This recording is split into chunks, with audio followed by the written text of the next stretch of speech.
ভালোবাসা আসলাম অবশ্যই গাজীপুর জেলা তোমার কাছে। আসসালামু আলাইকুম। ওয়ালাইকুম আসসালাম। হ্যাঁ, তোমার কেমন আছো তুমি? আলহামদুলিল্লাহ মোটামুটি ভালো আছি। যাই হোক, অনেক সাজুগুজু করছে, খুব ভালো লাগতেছে। এটা কি আমাদের জন্য নাকি কোথাও যাবে? না, আমি সাজুগুজু করছি আমার একজন মনের মানুষ পাওয়ার জন্য, যেন সে আমাকে দেখে পছন্দ করে এবং তার জীবনে আমাকে রাখে। আচ্ছা দেখো, তোমার ফ্যামিলিতে কি কে আছে আগে বলো।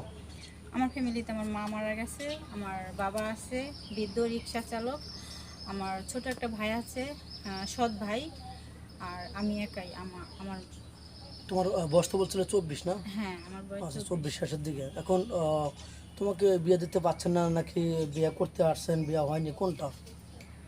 আসলে টাকা পয়সার জন্য বিয়ে হইতেছে না, আমার বাবা অনেক গরিব। ও মানে এখানে টাকা মানে যৌতুকের বা ডিমান্ডের হুম। হারটা একটু বেশি লাগে, এই তো। টাকা পয়সা ছাড়া কেউ বিয়ে করতে চায় না। না, যদিও করতে চায়, টাকা পয়সা যদি আমার বাবা যেভাবেই হোক সহযোগিতা মানুষের কাছ থেকে নিয়ে দিতে চায়, কিন্তু আমার মা সৎ মা তো একটু ও বাধা মানে দেয়। সে বাধাগ্রস্ত হয়, এই তো। তো যাই হোক, তোমার ভিডিও আগেও করেছে, কোনো সাড়া পাওনি। তা কোনো প্রবাসী ভাই তার ওয়াইফ চলে গেছে, সর্বশান্ত করে তাকে চলে গেছে, তার সব কিছু নিয়ে চলে গেছে। আবার দ্বিতীয়বার সে ভুল করলো, তোমাকে আবার বিয়ে করে তার বুকে ঠাই দিল। তুমি কি ওই একই একই কাজ করবে? না না, আমি এরকম কাজ কেন করবো? ঠিক আছে, ওরকম কাজ করবে না তো। না, আমি এরকম কারণ কাজ একটা করবো মানুষ না। কিন্তু বারবার কিন্তু কষ্ট পেলে কিন্তু সে মারা যাবে। যেমন একজনের কাছে তার জীবন নষ্ট করে ফেলেছে, আবার তোমাকে বেছে নিয়ে তোমার হাতে দায়িত্ব দিল।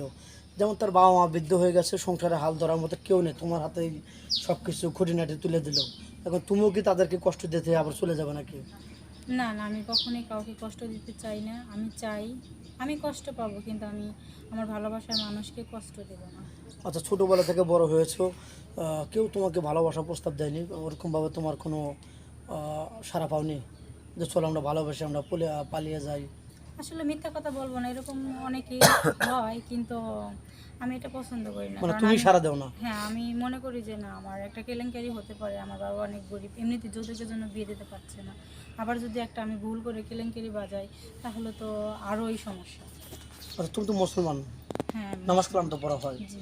তোমাকে যদি তোমার স্বামী বলে যে আমি 5 ওয়াক্ত নামাজ পড়ি, তোমার 5 ওয়াক্ত নামাজ পড়তে হবে, পর্দা করে চলতে হবে, হিজাব করে, তোমার কোনো আপত্তি আছে? বা তুমি বা তাকে? আলহামদুলিল্লাহ, আমি খুশি। আমি এরকম একজন স্বামী চাই যে আমাকে পর্দার সাথে চলতে বলবে। তাই? আর তুমি রান্না বাড়া করতে পারো না? হ্যাঁ, পারি। তুমি কি খেতে ভালোবাসো? তেঁতুল খেতে ভালোবাসি। তেঁতুল? ওটা তো মেয়েদের ফেভারিট খাবার। হ্যাঁ। তো যাই হোক, তোমাকে একটা এর ভিতরে একটা দাদা ধরি, ছোট্ট করে ধরবো। বাজার থেকে কোন জিনিসটা কিনে এনে রান্না করে ফেলে দেওয়া হয়? তেজপাতা। তাই? তাহলে তুমি অবশ্যই তুমি রান্না জানো, যেহেতু শর্টকাটে বলে ফেলেছো। তো যাই হোক, স্ক্রিপ্টটা বাড়াতে চাচ্ছি না, তোমার ফোন নাম্বারটা দিয়ে দাও। ফোন আদৌ কেন নেই? না ভাইয়া। মেয়েটার কোনো ফোন নেই, মেয়েটা লাজুক প্রকৃতির, অনেক ভালো মেয়ে, মনটা খোলা। ইনশাল্লাহ ঠকবেন না, মেয়েটা খুবই ভালো, আপনি যেভাবে চাইবেন সেভাবে সে আপনার কথা মেনে চলবে। তো যাই হোক, মেয়েটার কোনো ফোন নাম্বার নাই, স্ক্রিপ্টটা বাড়াতে চাচ্ছি না, আমাদের নাম্বার দেওয়া থাকবে, মানে ইউটিউব চ্যানেল কর্তৃপক্ষের নাম্বার দেওয়া থাকবে। কেউ ভিডিও কল দেবেন না, অডিও কল দেবেন। ভিডিও কল দিলে ব্লক করতে বাধ্য হব। ভালো থাকবেন, সুস্থ থাকবেন, এই বলে শেষ করে দিচ্ছে।